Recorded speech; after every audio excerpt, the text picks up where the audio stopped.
The secular alternatives that we produced in the 20th century were certainly no less blood-sodden, and they produced nothing of any productivity whatsoever. We need not do it now, but we have to put to bed that secular canard. What would you do? Well, it's just not so that Stalinism was the product of secularism or atheism, and nor were well, it was a product. It wasn't an inevitable product or the product. It wasn't, and please, anyone who has this meme in your head, please just allow the next sentences I speak to just push it out, because I'm so sick of hearing this. This idea that the greatest crimes of the 20th century were somehow the product of atheism. Right. When you look at what actually engineered these atrocities, it was something that looked very much like a religion. It was a religion in every way apart from an explicit commitment to otherworldliness. It was based on that's a big difference. Dogmatism through and through. It was based on personality cults that grew up around figures like Stalin and Hitler and Mao. It was not the ideas of Bertrand Russell and David Hume that brought us to the Gulag or to Auschwitz. Yes, but then you can't say it's the thought of Jesus Christ either. I mean, well, no, it's true. No, I can say that. I can say it was the thought of St. Augustine, and I can say it was the thought of St. Thomas Aquinas explicitly that gave us the Inquisition. This is a fact. Can I make a suggestion? Yeah. I mean, this is a general one as well as one for tonight, but the whole discussion, I mean, I said the other night in Dublin that to a great extent, when the history books are written about the period we're living in, they'll probably be described as the post-Holocaust period in history, the post-World War II era in Europe. It's still going on. So we're still going through this, trying to work out what happened. And I have to say, one thing that I, at any rate, am equally tired of is the claim that this has got to be a tennis game between the religious and the non-religious. That people say that the 20th century's crimes were committed by atheists. Sometimes true, often wrong. Or that the 20th century's crimes were committed by people who were religious. Sometimes true, often wrong. No, but you're not observing a crucial distinction here, because I would never be tempted to hold religion accountable for the bad things that religious people do that have no connection to religion. Right? So if a Muslim robs a liquor store, I'm not going to blame Islam for that. Right? There's no doctrine. Not then. There's no doctrine. Especially not then. There's no doctrine that makes sense of that behavior. What I blame religion for, and likewise, there's no doctrine in the mere loss of religion, i.e. atheism, that gets you the Gulag. Well, right? hang on. Oh, there is. No, there's not. There's not. But let me just flesh out this point for one more second.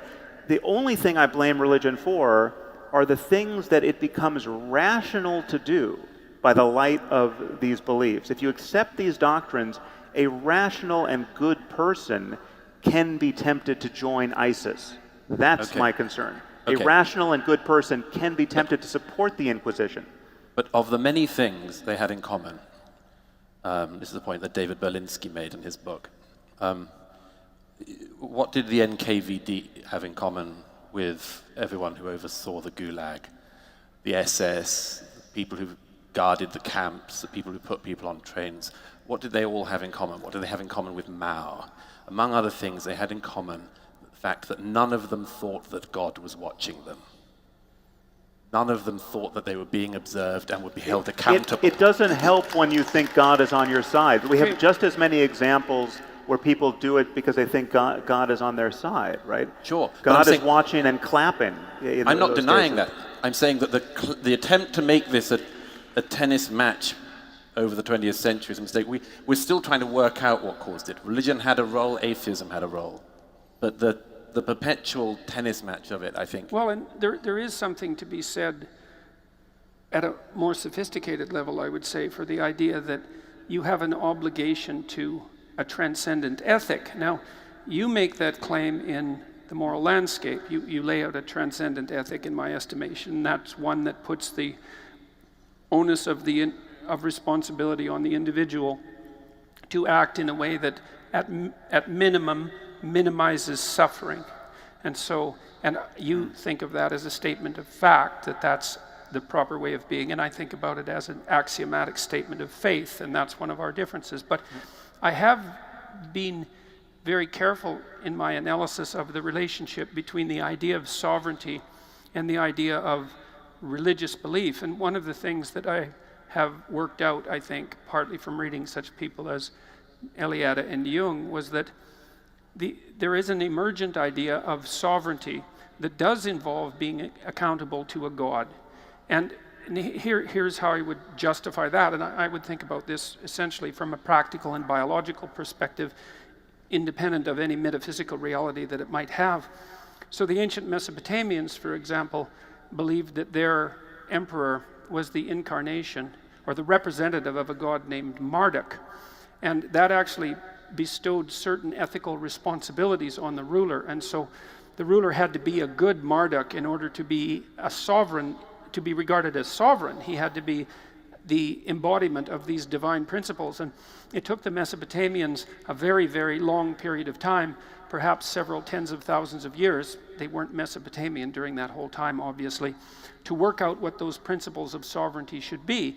And the Mesopotamians encoded this in their fictions, in their religious fictions, making essentially the proposition that the proper ruler had to have eyes all the way around his head, because that was one of the attributes of Marduk. So he was someone who was genuinely paying attention, who was capable of coming into voluntary contact with the great chaotic substructure of being and cutting it into pieces and making the habitable world, and also speaking words that were truthful, that had the power, the magic power of truth. And the ruler had to act that out if he was going to be the sort of ruler that his people weren't entitled to slay and sacrifice. And then once a year at the New Year's festival, he would go outside the city, the walled city, and he would act out his role of Marduk. And the priest would humiliate him and ask him to confess all the ways that he hadn't been a good Marduk, so that he could remember that he had a responsibility to undertake this to embody this relationship with these divine principles. And the thing that's so important about this, that's so absolutely crucially important, is that it established the principle that even if you were at the top of a hierarchy, you weren't absolute. There was something above you that you were subordinate to. And one of the extraordinarily useful ideas about the abstraction of even God as a personified spirit, let's say, is that it allows every leader to be subordinate to something that's beyond him. Now, that doesn't mean it can't be misused, but it's a very, very, very important idea. Yeah, except you can get there the other way around. You can realize that even if you're at the top of the hierarchy, you are radically dependent on everyone else.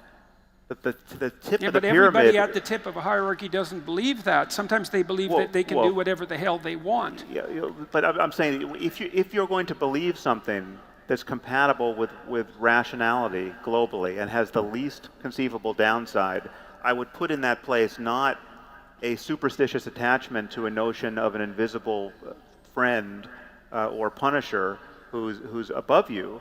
I would put in its place the totally defensible and palpably true fact that you could be the king of the world, and you are dependent on everyone around you to eat, to not be murdered by them. I mean, you are. I mean, it's amazing how precarious even a totalitarian regime is. I mean, the amazing thing is that these last at all, because in many cases it would just take 50 people to act in unison to kill the tyrant, right? But it never happens because you just have a first mover problem. Everyone is afraid to be the first person shot.